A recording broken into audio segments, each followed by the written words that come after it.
Vai subir! Vai subindo, vai subindo, vai subindo. Vai subindo agora. Devagar.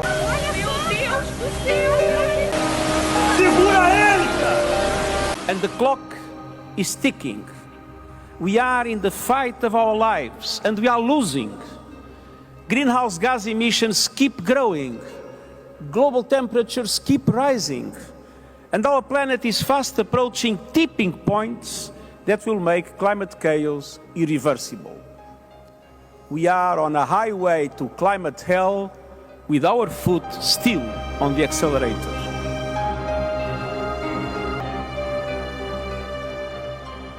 O impacto das mudanças climáticas na vida das pessoas, secas e chuvas extremas.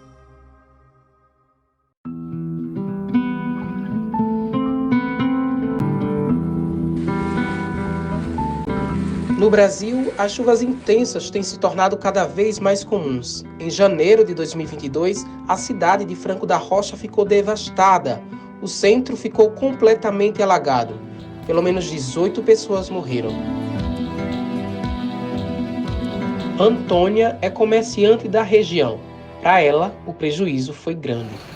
É tanto que minha loja ainda está vazia, né? Eu não consegui ainda repor tudo daqui a pouquinho, então... Você poderia mostrar até onde a água ficou? Posso sim.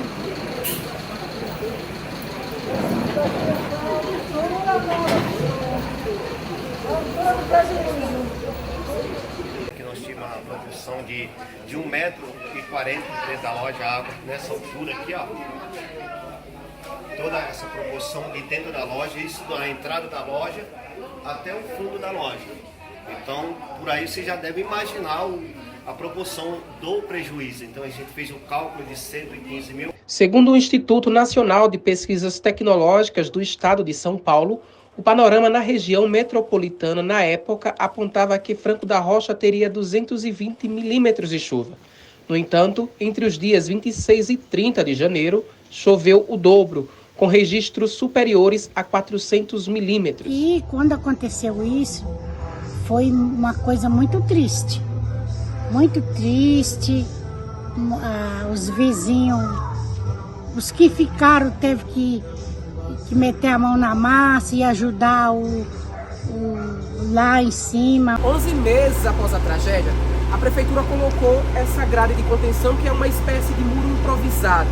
Mas as pessoas que mais sofrem com isso são as que vivem ali do outro lado. O problema ainda não foi solucionado. A Prefeitura de Franco da Rocha informou que ofereceu isenção de até R$ 5.000 em impostos e taxas municipais a todos os moradores que tiveram os imóveis atingidos. E também já investiu cerca de 20 milhões na reconstrução, limpeza e recuperação dos pontos afetados em toda a cidade. Petrópolis, no Rio de Janeiro. A cidade imperial se tornou também palco de tragédias ambientais nas últimas décadas. Em 2022, a chuva atingiu o centro histórico. Nós falamos nesse momento da Avenida Coronel Veiga, onde 2 ônibus tombaram. As imagens das pessoas tentando se livrar dentro do ônibus são as coisas mais desesperadoras que nós assistimos aqui nessa cidade. A gente vê muita terra e todas as casas que a gente viu de fato que elas foram totalmente invadidas pela lama e soterradas. As próprias outras casas que existiam aqui nesse ponto e são irreconhecíveis, a gente vê pelo tamanho das pedras ali, ó, só naquele clarão ali onde tem os bombeiros, a gente vê um monte de pedra. Então todas elas foram invadindo e quebrando as casas. Esse ano em específico, a gente está em um ano vivenciando Laninha. Já aproveitando, né, esse gancho, é o 3º ano que a NOAA já decreta estarmos em Laninha. E é um fenômeno onde ele causa um certo desequilíbrio aqui em várias partes do globo, mas aqui pra gente mais específico.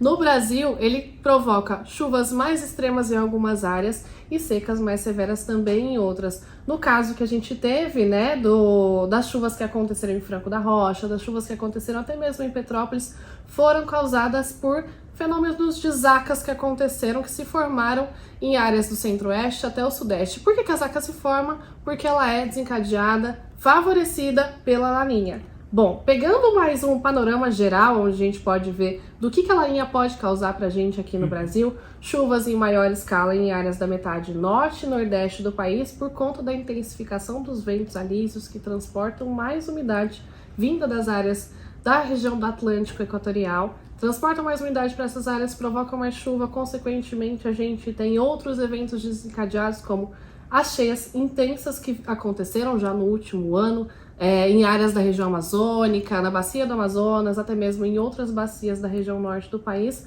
redução na geração de energia solar e também redução na geração de energia eólica, porque se você tem muita nebulosidade, você não gera energia solar. Se você tem chuva, você tem distúrbios e oscilações do vento, você não gera energia do vento. O mundo passa por uma grande transformação. Os impactos das mudanças climáticas estão afetando a sociedade e o modo de vida como elas vivem. Cada vez mais os eventos extremos vêm aumentando, não só em sua frequência, como em sua intensidade também. E esses eventos extremos, eles impactam principalmente quais regiões, quais áreas, as que estão mais vulnerabilizadas. E justamente puxando também o gancho do apoio que a gente precisa do governo, se esse apoio não for feito, cada vez mais a gente vai ter uma desigualdade social muito maior. Mas e na saúde? Como as mudanças climáticas afetam a vida das pessoas? Os sinais estão por toda parte. Com o aumento de desastres naturais, como em Franco da Rocha e Petrópolis, a população afetada fica mais vulnerável a doenças e os hospitais ficam completamente lotados. O regime de chuvas excessivo pode trazer lesões traumáticas diretas, que incluem amputações traumáticas, traumatismo crânioencefálico com morte relacionada ao trauma, ou também alterações que a gente chama de alterações não traumáticas. Essas alterações não traumáticas também são bastante importantes, e elas incluem a alteração da disponibilidade de água potável. Essa alteração da disponibilidade de água potável também provoca acúmulo de ratos, e o rato pode provocar, então, a contaminação das pessoas com leptospirose. A temperatura média do mundo pode aumentar e a população pode sofrer as consequências. Além disso, a Organização Mundial da Saúde chama a atenção para a alta concentração de gases de efeito estufa que pode comprometer ainda mais a saúde. Esse efeito climático é um efeito bastante dramático. Se espera que até 2100 haja um aumento da temperatura entre 1 e 3,5 graus Celsius e também uma elevação dos oceanos entre 15 a 90 centímetros. Então, os efeitos desses fenômenos climáticos extremos sobre a saúde humana são bastante importantes. A alteração do regime de chuvas provoca, no caso da seca, uma alteração da disponibilidade e da qualidade da água, que é um fenômeno bastante importante. Existem estudos, inclusive, no semiárido nordestino, mostrando esse grande impacto e até mesmo na facilidade ou na dificuldade, no caso, das crianças chegarem até as escolas. A mudança climática já é considerada como uma das grandes ameaças para a estabilidade econômica, além de seu grave impacto no meio ambiente e nas pessoas. As ondas de calor reduzem a capacidade e a produtividade. A mudança climática ela pode ser conjuntural, ou seja, momentânea, como tradicionalmente acontece no período de inverno, verão. Então a gente tem ali um impacto momentâneo. A falta de políticas públicas e o crescimento desordenado em locais de leitos de rios tem um impacto direto na economia. No Brasil, por exemplo, a gente viu recentemente uma seca muito forte em algumas regiões produtoras como São Paulo. Qual o impacto disso?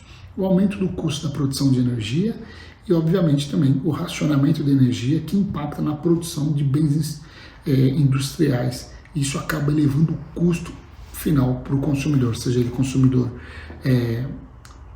familiar ou consumidor empresarial, né? Ou seja, aquele comercial. A gente precisa ter justiça climática entre todas as nações. Se a gente não apoiar e ajudar uma região que está bem mais vulnerável, uma região ribeirinha ou uma região que sofra com inundações muito mais intensas, que sofra com deslizamentos de terra, que sofra com incêndios florestais, a gente não vai conseguir combater os efeitos das mudanças climáticas.